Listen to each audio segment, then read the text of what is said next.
So moving Oh, on. yes. Sorry. Okay. So moving on, our second guest for today is the founder of Hands in Inclusion Philippines, a community of volunteers that promotes proper inclusion of persons with special needs in the country. The organization shares stories of people with disabilities in order to promote awareness of the need for inclusion in society.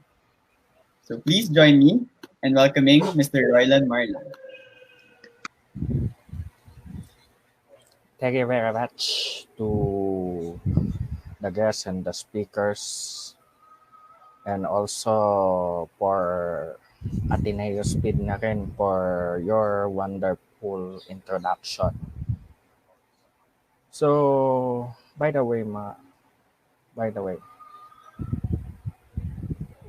ano nga ba yung sinasabi ko about sa hands in inclusion? Next slide. Sino ba kami? So, we are a community of volunteers that promotes proper inclusion of PWDs in the whole Philippines. So, binabahagi namin yung aming kwento para matulungan din ang mga PWD na matanggap sa lipunan bilang individual, hindi lang PWD kundi lahat, mga LGBT, pati mga katutubo at pati na rin yung mga mahihirap sa ating lipunan. So our goal is to be able to reach out the proper channels, both the government and the private sectors, to give aid, support, and embrace to those who deserve this help. Next. So, before the pandemic pala, by the way, nagkaroon pa kami ng meeting last February for yun, yung sa mga plano, yung plans for this year sana. But, ang nangyari na yun, nagkaroon nga ng mga lockdowns and also nagkaroon din ng mga anxieties lahat. Halos lahat kami nagkaroon kami ng anxieties. But paano namin natutukan itong COVID-19 pandemic nung nasa bahay kami lahat? Una, lahat kami ay temporarily na walang trabaho dahil nga sa pandemya. Ayan na nga, kagaya na sinabi ko rin, nakakaranas kami ng pagkabalisa at depression. And then, para magawa namin ng mga solusyon at nagkaroon kami ng pag-uusap sa Messenger, at pati na rin sa Zoom, sa Google Meet streaming, at pati na rin yung mga live videos via StreamYard.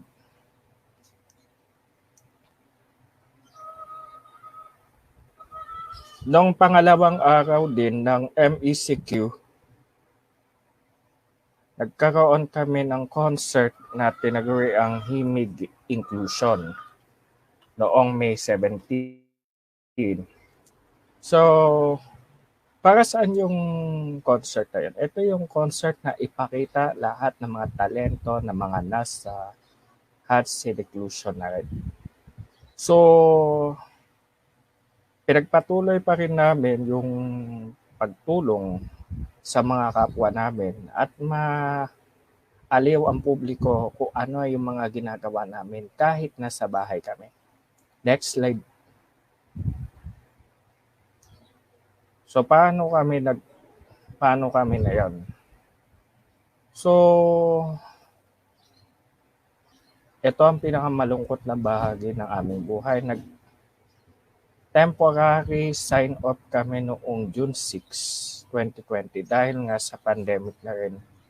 Pero nagpapatuloy pa rin ang mga pagbuo ng mga aming mga plano at ang muling pagbangon ng aming org.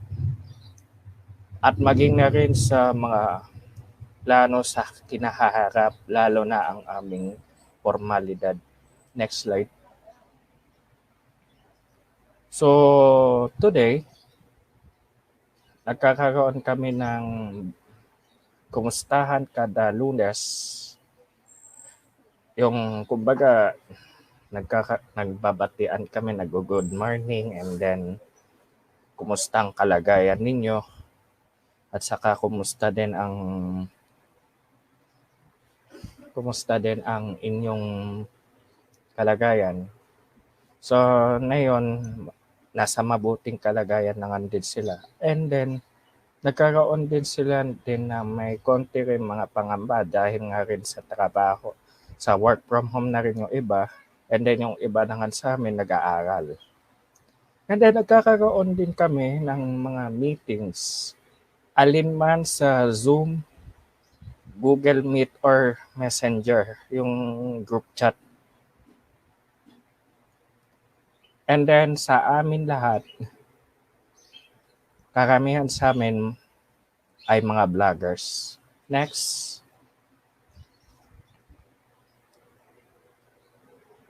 Ito ang mga tao na nasa likod ng mga live vlogs.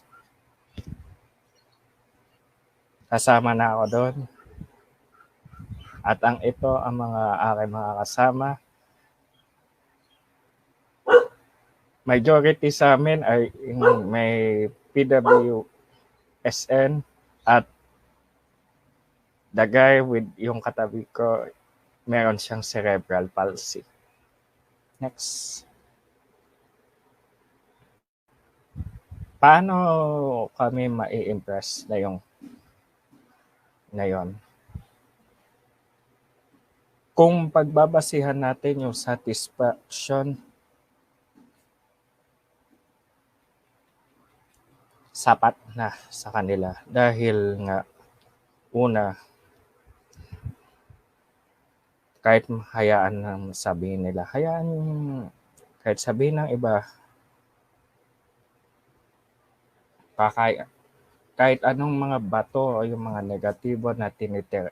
negatibo na feedback, hinahayaan na lang namin yun. Kasi kapag once na may mangyari, once na halimbawa binato ka ng negative comment, huwag mo sasagutin ng pangontra. Ang sagutin mo, mamahalin na lang kita. Ayan, yan yung ibig ko sabihin. Next.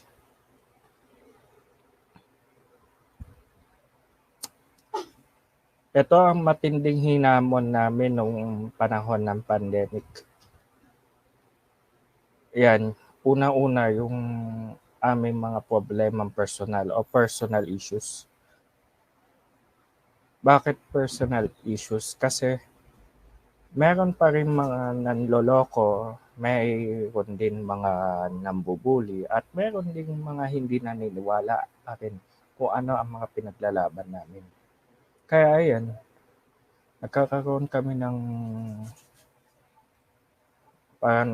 ng hinayang din kami dito. Yung teamwork naman, ayun, meron ding minor changes na ginawa namin na pwede naka-apekto sa amin lahat, including ito, i-connect natin yung internet access, pati yung kawalan din ng gadget. Yan ang isa sa nakikita namin. At pati yung roles of organization at saka mga leaders. Parang kumbaga nalilito pa kami kung alin ang paano namin gagawin. Paano namin mapapatunayan kung ano.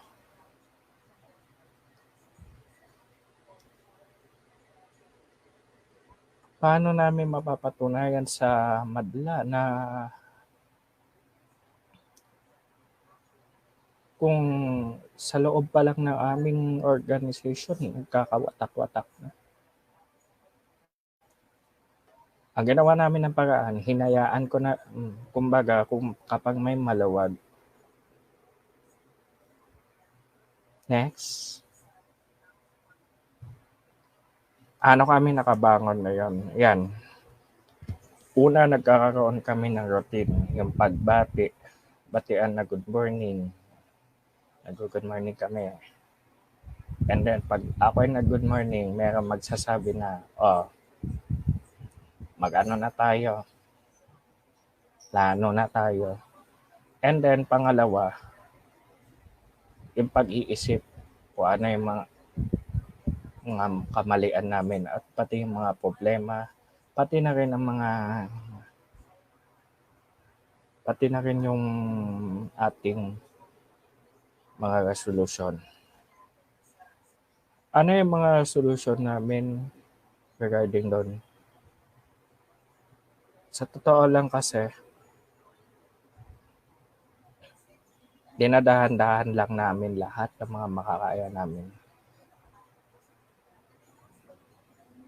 Para makabangon kami kung ano ang pagsubok aming hinaharap.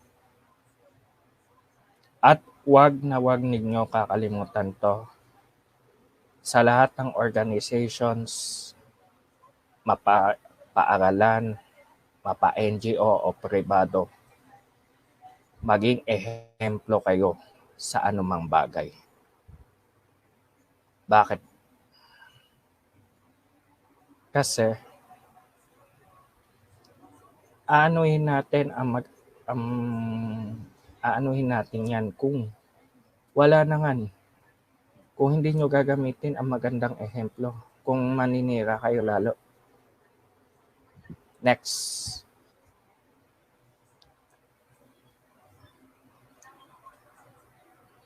Ano ang aming natutunan na yon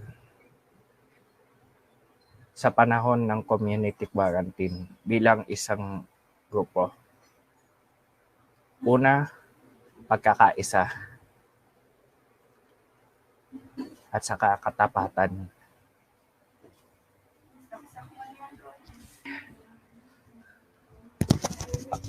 Okay. So, balik tayo. Yung honesty and unity. Matuwa ka na lang kahit konti na lang yung tagahanga mo. Huwag mo na lang pakialaman kung ano ka man. Ang mahalaga, nakakayanan mo kung ano ang nasa iyong buhay. At nasa iyo rin pangarap, pati pagsisikap.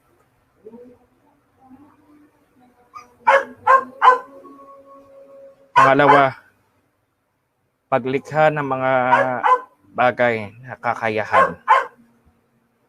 Para na rin to sa pakikitulong sa mga kapwa kong PWD at sa kapwa kong autismo at pati na rin sa kapwa kong PWSN na rin. Kailangan natin matuto at kailangan natin maituwid ang ating mga talento.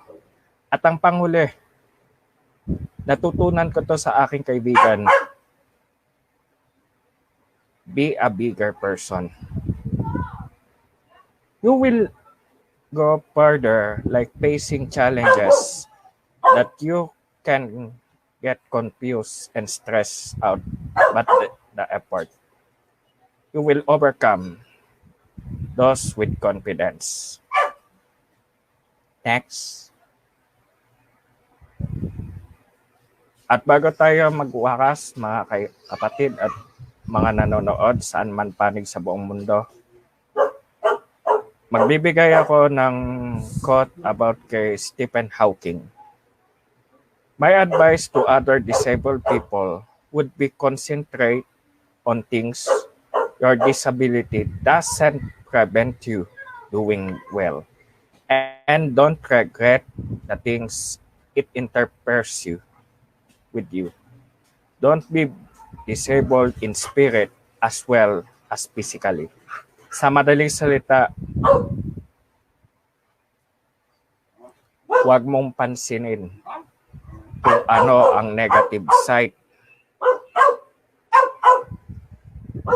Kung ano ang negative side na binabati ko sa inyo. Bagkus, gampanan mo kung ano ang makakaya mo sa pamamagitan ng spiritual at physical na pamamagitan sa iyo sarili kahit PWD ka o hindi. Ito yung aking natututunan nang naibasa ko to kahapon sa aking pag-uulat. Sa aking live vlog kahapon sa Inclusion Radio. Yun lang po ang aking masasabi, mga kaibigan. Next. Maraming salamat sa inyo at pagpalain tayo nawa ng buong may kapal.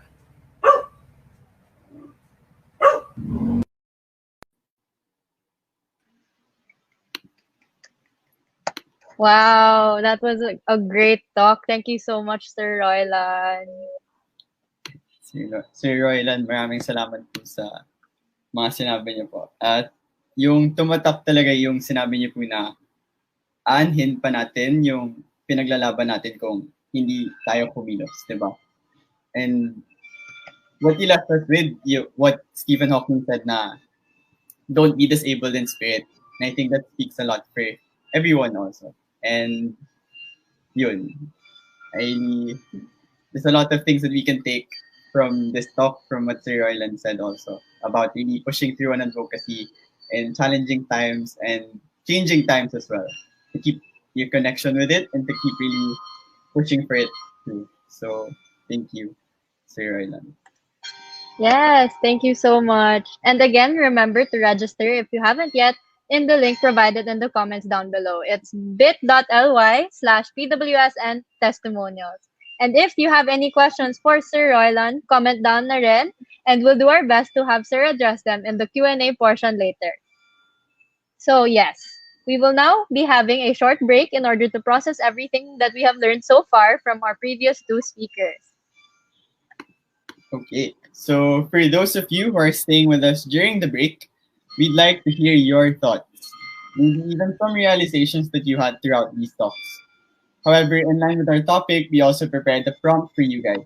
So if you have any, you can share down below in our comments a meaningful encounter or experience you had with the sector. So feel free to. Okay.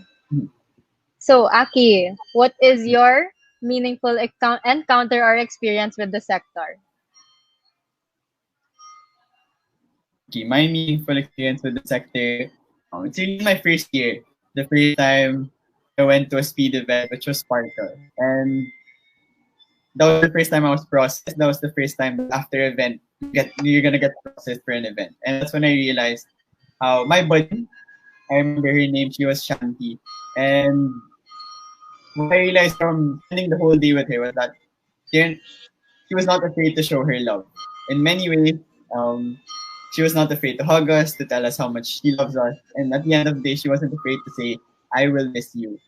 And that's really wonderful also for me. It was very meaningful that day.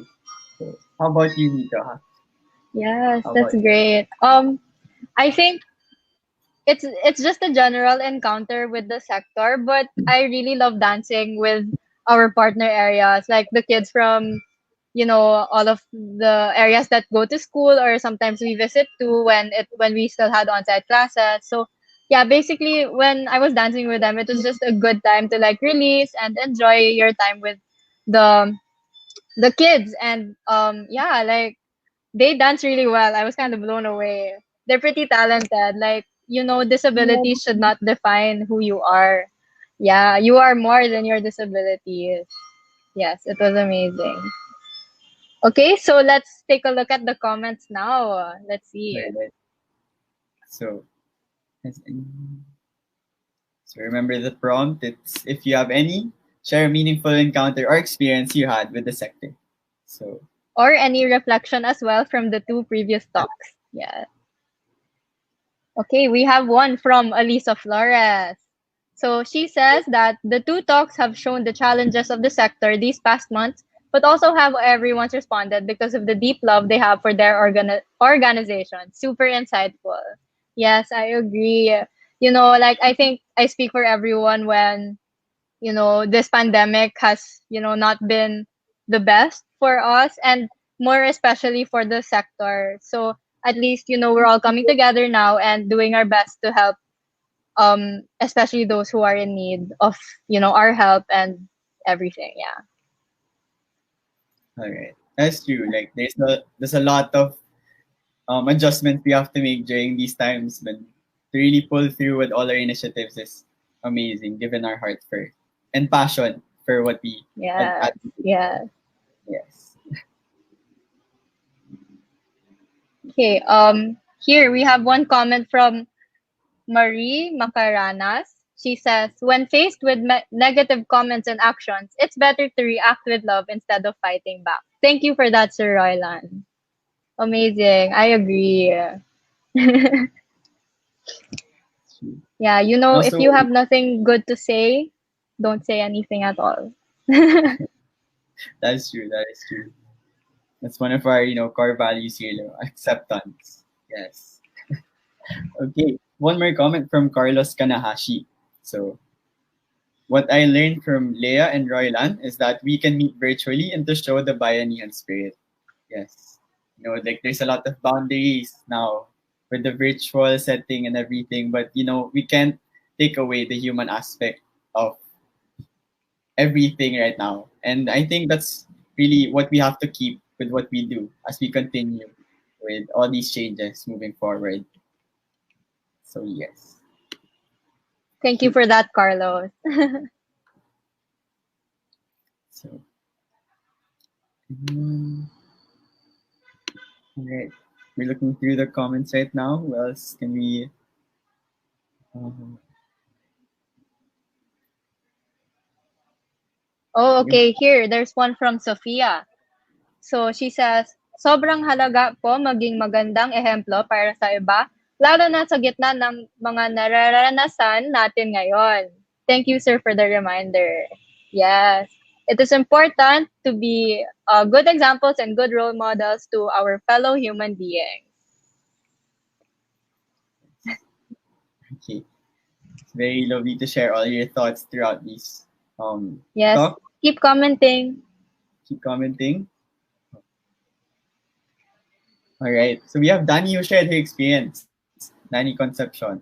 So her experience is that during her first area visit to Sacred Heart, one of our partner areas as well, our module was Easter Bunny cards. So we really expected the kids to write to their friends or family members, but one of them, Jandis, gave her creation to me.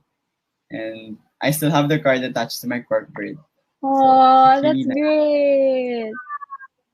That's great, Danny. Thank you for that experience. I'm sure that meant a lot to you. Okay. So to move forward with our talk today. Okay, so once again, thank you to all our partners and sponsors as well, and of course our wonderful speakers. So now it's time for the Q&A portion of today's talk. So let's see what questions we have here today. Okay, so there's one from Porong Chavez. I think this is addressed to all of the speakers. What are some of the activities in class that encourages your students to move?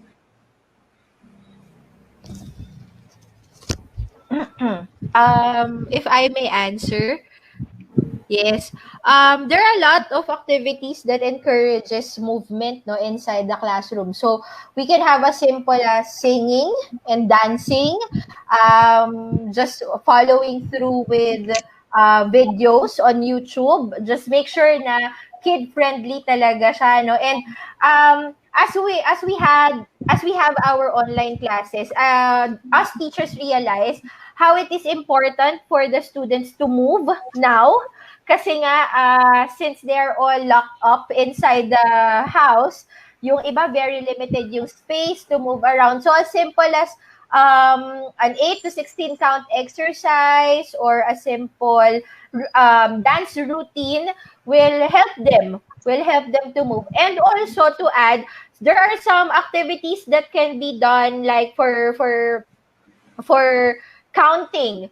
Counting may be done with jumps, with a step forward. So that is a movement for our body, no? For the bodies, for our students as well. Hindi kailangan pag nag-count, nakaupo ka lang, just use your fingers. There are so many ways that we can explore so that we can maximize the skill of movements inside our houses, inside our institutions, and our centers. That's it. Thank you, Teacher Leah. Sir Roylan or Sister Gladys, do you have anything you want to say po about your answers for the question? Okay. Okay po. Actually, hindi siya klase para sa akin. So, para sa akin, motivation. Kasi, at saka hopes of wisdom. Because, paano natin magagampanan yung mga goals? Kung kulang naman tayo sa words of wisdom and motivation, at saka yung hindi pwede yung ikaw lagi masusunod kung ano yung pinagagawa mo, okay na. At saka ang kagandahan, dapat hinay-hinay ka ng pagmando. Yung pagmamando ng trabaho. Yung ano mo to. I-upload mo. Tapos, yun. Paano ko madedetect kung may copyright at saka strikes? Like, say, example, sa YouTube. Ang dami, yun ang napapansin namin. Napapansin namin na yun. Regarding nga doon, saka, yun na rin. Saka, hindi dapat, ang akin lang, yung planuhin lang, yung tamang plano. Okay.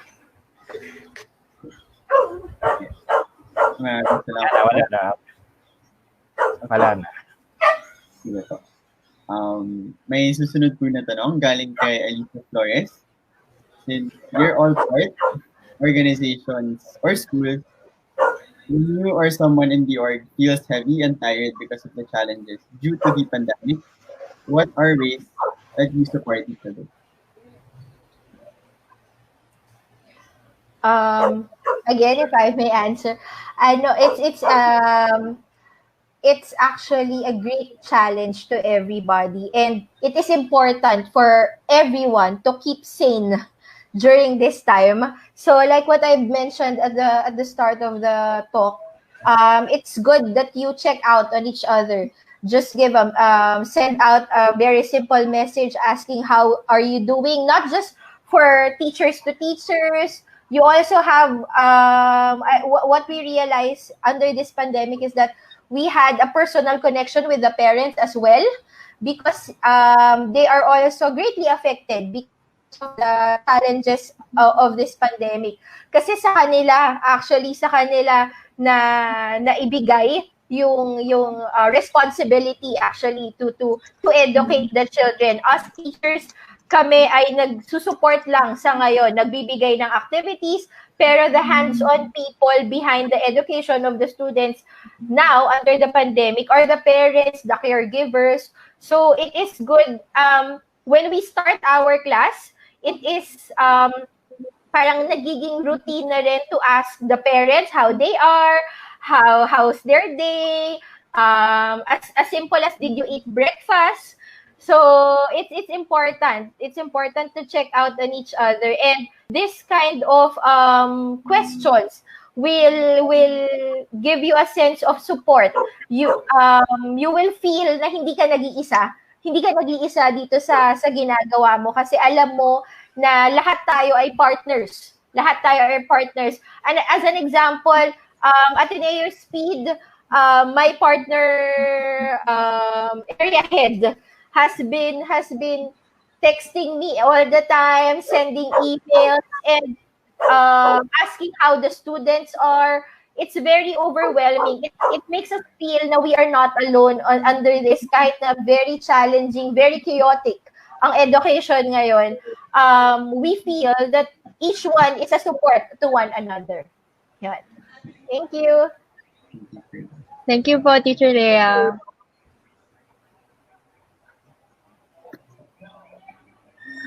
Do you have anything to add to the question po?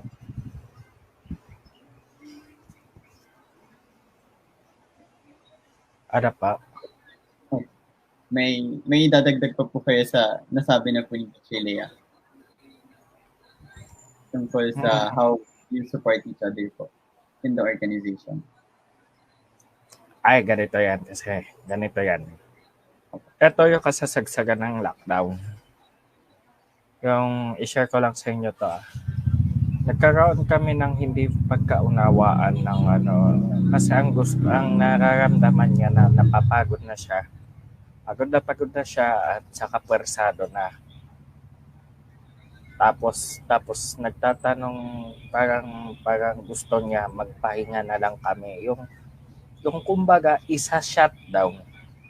Kagaya ng yung shutdown, yung planong shutdown talaga, yung hindi na kami kahit hindi pa kami formal na, kahit hindi kami mag-operate. Yung gusto niya talaga mangyari, hindi tayo mag-ooperate dahil hanggang matatapos ang lockdown. Hindi ako pumayag doon at the time na yun kasi paano natin magagawa ang mga plano? Tapos ang gusto mo lang, kumustahan lang. Unfair na nga yun kung unfair na nga sa iba. At yung away namin yun, nagtagal na hanggang today. Yung mga bangayan namin. Paano ko masasabi sa kanya kung halimbawa, ito. Halimbawa, magsasabi ka na i-shutdown na lang. Paano yung mga ibang magtatrabaho? Di kawawa na nga. Kung ano ang maiisip. Mabuti na lang at itinuloy na namin yan without him. Hindi na kami humingi ng tulong without him kasi masyadong pinupolitika. Namumulitika, nag-i-inside job, gusto niya lagi, Christianity lagi. Paano yung mga Muslim, yung mga, yung mga Iglesia de Cristo, yung mga born again Christian, di ba nakaka-apekto din yun sa kanila?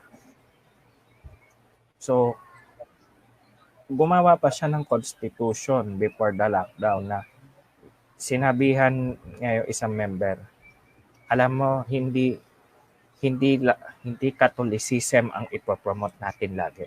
Paano naman kami mga ibang religion like born again, Muslim? Galangin mo naman ang konstitusyon, hindi yung one-man rule ka. Kaya yun ang nagbunga kung bakit kami nagwatak-watak nung at the time ng hanggang sa nagtuluyan na nagsara muna pansamantala. Kahit nagsara na kami pansamantala, pinag-uusapan namin kung ano yung mga plano and the formality na rin soon.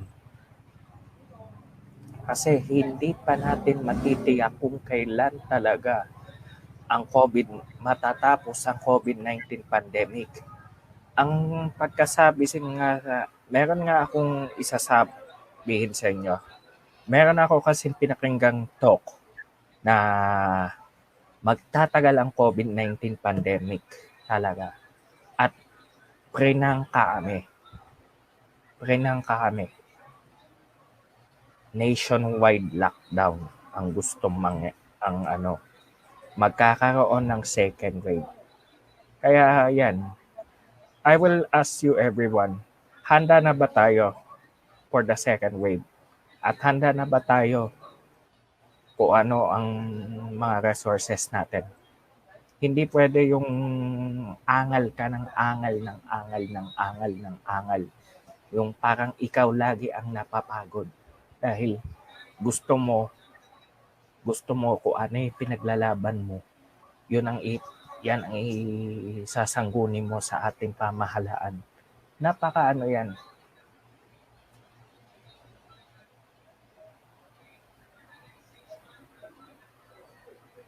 Paumanhin kung kung may matatamaan. Ayan, Sige po. paumanhin na rin. Maraming salamat po, Sir Royland, para doon. Siguro huli na rin. One last question na lang po. Just leave us at here. Okay. So if you would leave us with one thing today for all the advocates for the special needs sector watching with us tonight, what would you like to tell them?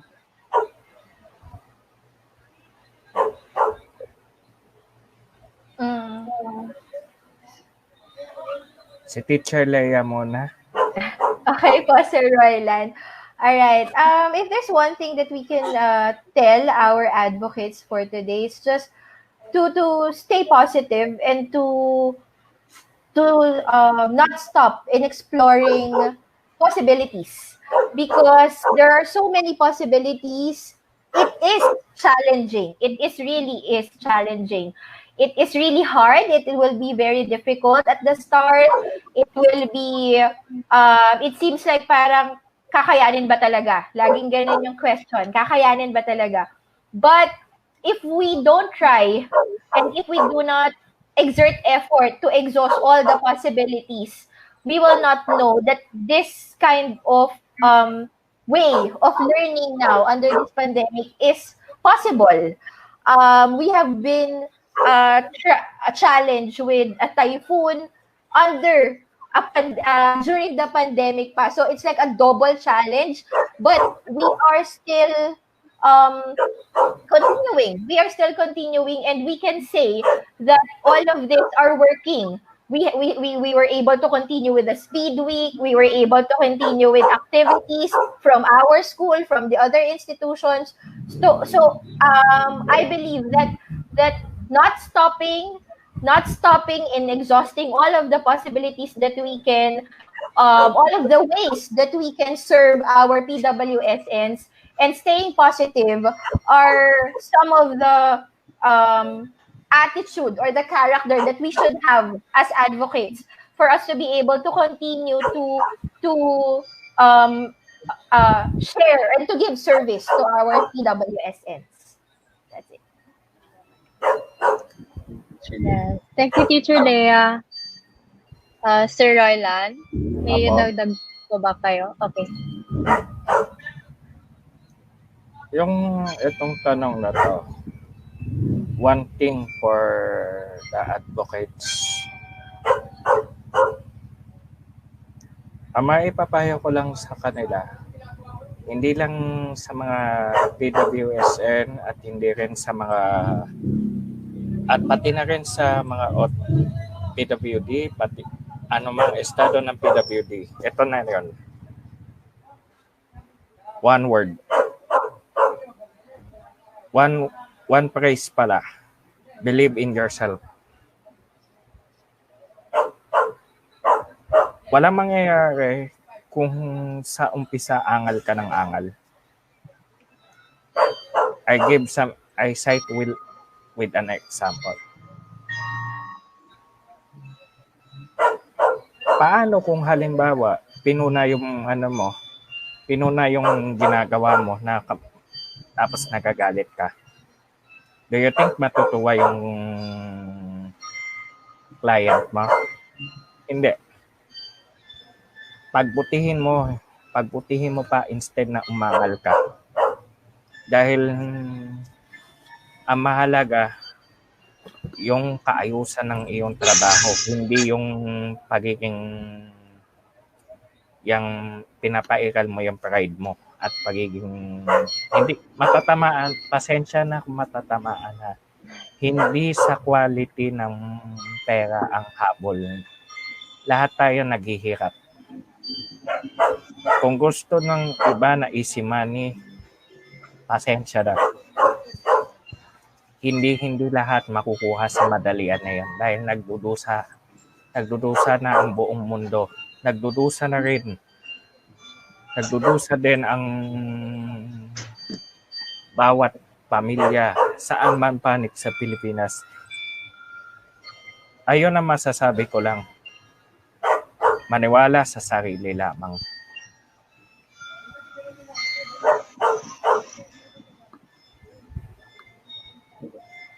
Maraming salamat po, Teacher Lea. Naman po. Thank you. Thank you. So, ayun nga po. Sa Q&A portion, we learned about a lot of things on how we can innovate in this time of uncertainty, and that, this time of uncertainty can help us grow as we grow also. So, Yes. And we also need to remember the importance of being inclusive when it comes to finding solutions that will benefit all of us, especially when, the time of COVID, it feels very uncertain. So yeah, basically what we have to do is just look out for each other. Yeah. all right. So now that's our wrap for today's talk. Again, we would like to thank our sponsors, Adarna House and Unilab.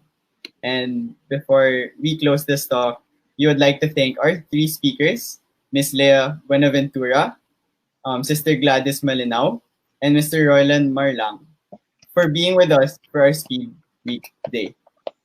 Yay! So before we conclude it, we would like to call one of our project heads, Christina Savedal, to present our virtual certificate of appreciation to our speakers.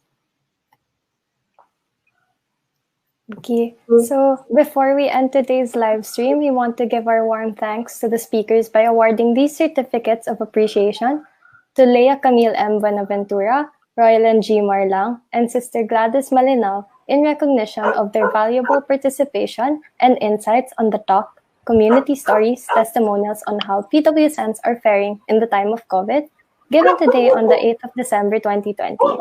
Thank you, speakers. Yay! Thank you. Thank you. Thank you po. Ateneo.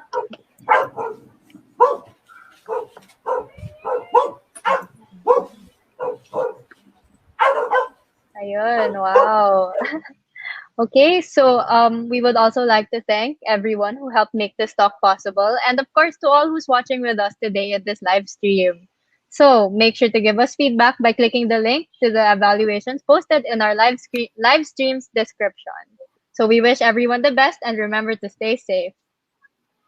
Okay, so we hope to see you all again in our talk tomorrow, Journey Through the Park. So where we hear different advocates share their own unique stories of their journey and the advocacy. Catch us again here at the Speed Facebook page from 5 to 6:30 p.m. tomorrow for that.